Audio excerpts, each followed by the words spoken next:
Hi, I'm Oskar van Deventer and this is the Inka Box. I made this box for Edwin Ladronde from Cusco in Peru, and I made this for him because he really likes the Inca symbol, and he is exploring this symbol for his tourist industry.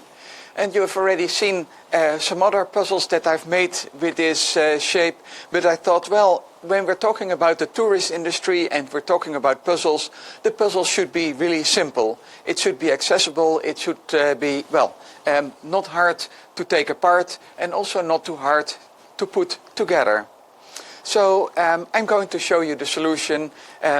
This is with the magnet, so the puzzle stays together tightly, and the magnet allow it the top piece to slide.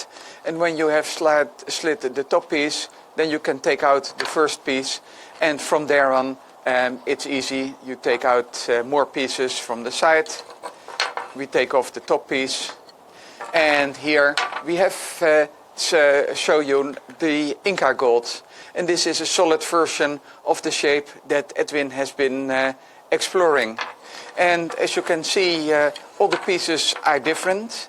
They're relatively simple pieces, but still it's a puzzle to solve them. And for non-puzzle specialists, it has a degree of being challenging. For instance, finding out that this should go in here, etc. So what I did was I hid a piece of Inka Gold inside of the puzzle, and my question to you is, what will you hide in this box? Thank you for watching.